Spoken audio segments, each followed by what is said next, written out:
Wali Songo ini rata-rata zuriyah Nabi songko dinasti Bani Basaiban. Sehingga Wali Songo ini nganakno kirim bunga mati ku ruwah. Perkara ini Khalil Nabi Hud niku ruwah. Niku cerita sejarah. Larian Yaman niku nate namine Hadramaut. Mergo kota mati, jadi wong Arab nak darani Yaman Hadramautun. Hadra iku teko mautun mati. Itu ya dianggap kota mati. Dene napa? Hadramaut. Iku dadi kota mati selawas-selawas. Kanjeng Nabi pesen kowe oleh moro-rono nak iso nangis utawa ibadah nak ora usah. Sulawale zaman pertama sing nggon niku zuriyah Kanjeng Nabi. Niku Ahmad Al-Muhajir. Sinten? Ahmad Al-Muhajir. Dari kecintaan saya terhadap pengetahuan, kecintaan saya terhadap keilmuan yang tentu dalam polemik nasab yang sudah berjalan sampai 3 tahun ini, itu ya setidaknya saya mendapatkan banyak referensi-referensi mengenai itu, mengenai bagaimana kesejarahan Hadramut dan Yaman secara umum dan wabil khusus itu kepada sejarah kaum Balawi. Nah, sehingga ketika saya mendapati sebuah statement yang entah kapan disampaikan oleh Gus Baha itu dalam ceramahnya, sehingga di sini saya perlu untuk meluruskan dari statement yang beliau sampaikan di muka umum, di muka publik. Nah, sebenarnya hanya itu saja motivasi saya untuk meluruskan kenapa Gus Baha itu bisa mengeluarkan sebuah statement yang ketika statement tersebut itu ditelusuri dari sisi sejarah Hadramut dan Yaman secara umum, ternyata itu tidak sesuai dengan fakta. Kemudian juga Wali Songo yang kemudian disebutkan sebagai keturunan dari Basaiban, itu pun juga tidak sesuai dengan fakta, bahkan di dalam karya-karyanya Ba'alawi sendiri. Kemudian mengenai penamaan Hadramut, kemudian poin yang berikutnya itu adalah mengenai ziarah kepada Nabi Hud alaihi salatu wassalam yang tentu ketika kita menelusuri referensi-referensi yang sudah pernah saya sebutkan, tentu Gus Baha ya perlu untuk diluruskan, dan mudah-mudahan dengan referensi-referensi yang saya sebutkan, Gus Baha itu mau untuk kembali membuka-buka referensi-referensi yang saya sebutkan itu, tidak lebih dari itu. Jadi begitu Kang Mas. Ada keterangan bahwa kitab yang mengatakan bahwa Ahmad bin Isa itu hijrah ke Yaman, dan juga tentang status atau gelar Al-Muhajir. Nah, itu bisa diterangkan, Gus, referensi Anda itu untuk menandaskan seperti itu di kitab apa ini? Jadi untuk kesejarahan dari Ahmad bin Isa itu sendiri itu baru muncul di kalangan Balawi. Artinya di buku-buku, di kitab-kitab sejarah yang mereka tulis menjelaskan akan kehijrahan dari Ahmad bin Isa, yang pada tahun 317 itu disebutkan bagaimana kehijrahan Ahmad bin Isa dari Irak kemudian menuju ke Haramain, kemudian menuju ke Hadramut bersama dengan 2 saudaranya, yang ternyata ketika kita telusuri dari misalkan karya dari Abdullah bin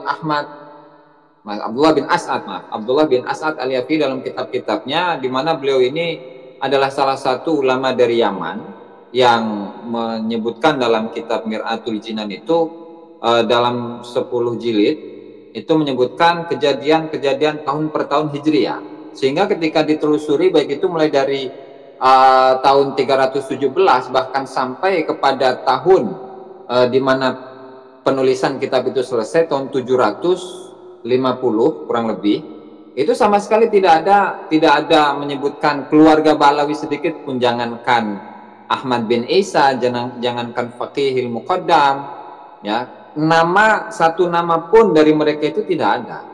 Nah, sehingga disitulah memang membuktikan bahwasanya kesejarahan dari Balawi yang sampai saat ini misalkan dibaca oleh Gus Baha ataupun kiai-kiai yang lainnya itu memang tidak memiliki faktanya, tidak dikonfirmasi oleh kitab-kitab yang lain.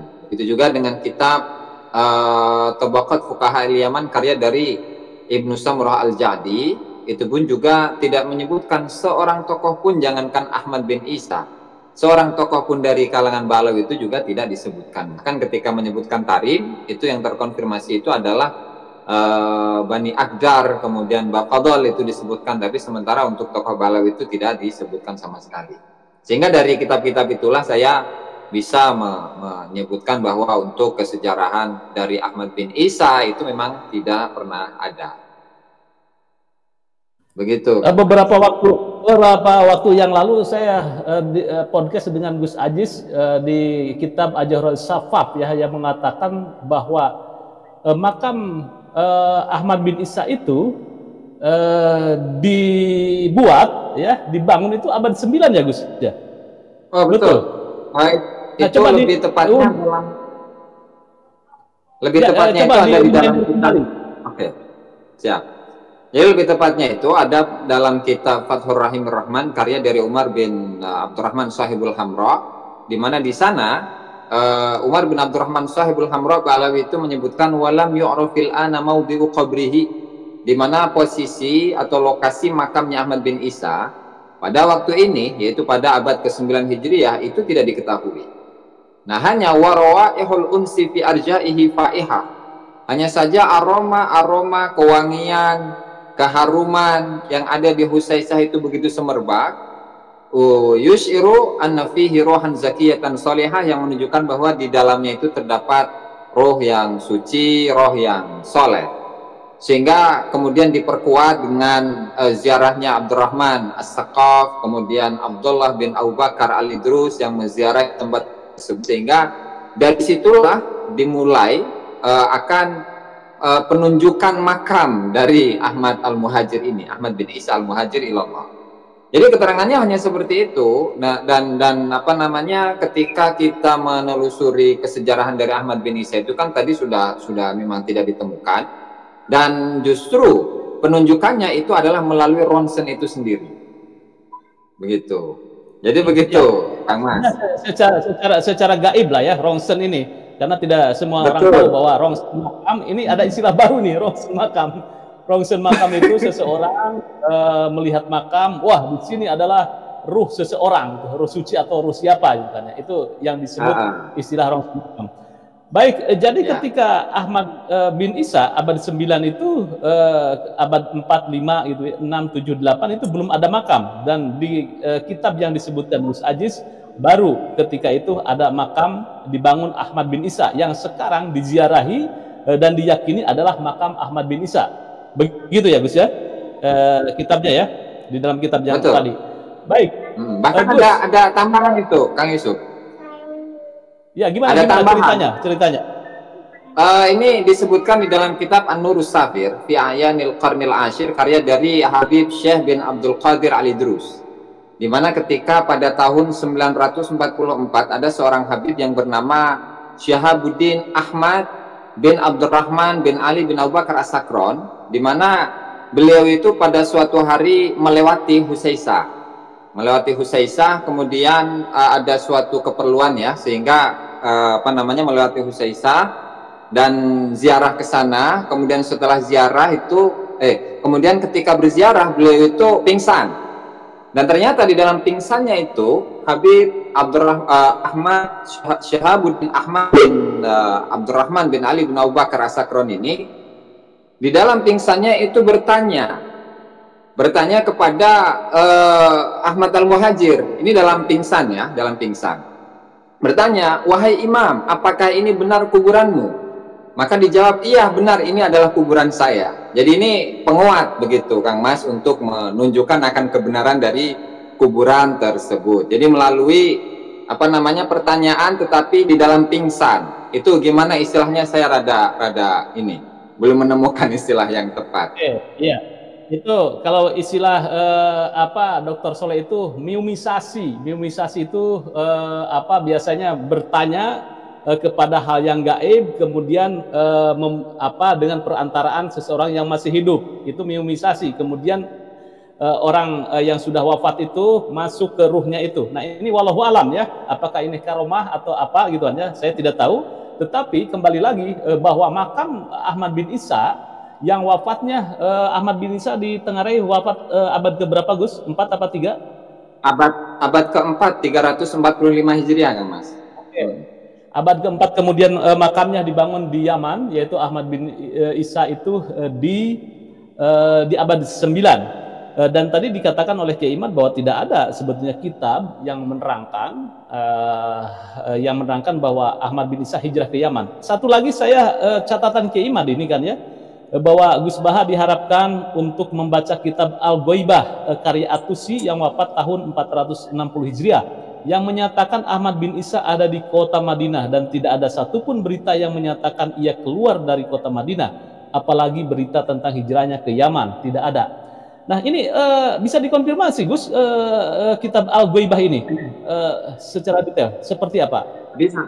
Jadi sebenarnya kitab Al-Ghaibah karya dari Imam At-Tusi itu menjelaskan bagaimana keghaiban dari Al-Imam Al-Mahdi Al-Muntadzar gitu ya. Kemudian dalam kitab ini menyebutkan setiap riwayat-riwayat yang berisi tentang sanad-sanad, dan di salah satu dari sanad yang ada dalam kitab tersebut itu menyebutkan Ahmad bin Isa.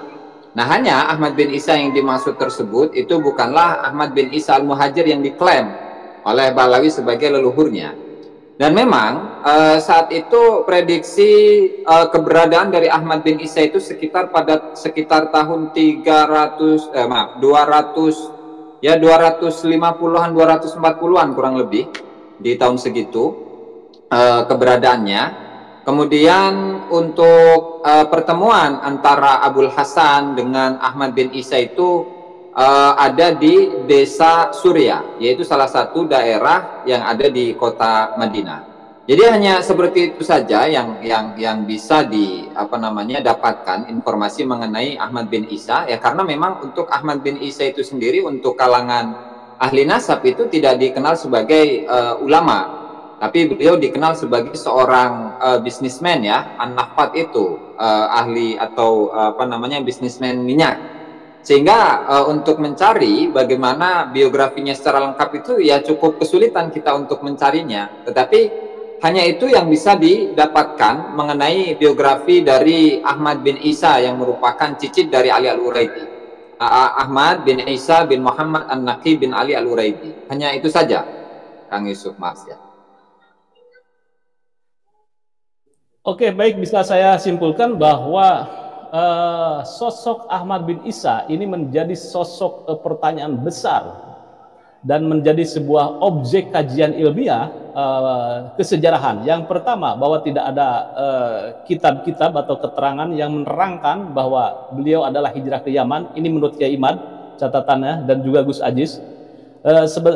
Saya perkenalkan dulu bahwa Gus Aziz adalah alumni Yaman dari Universitas Tarim atau apa Gus ya?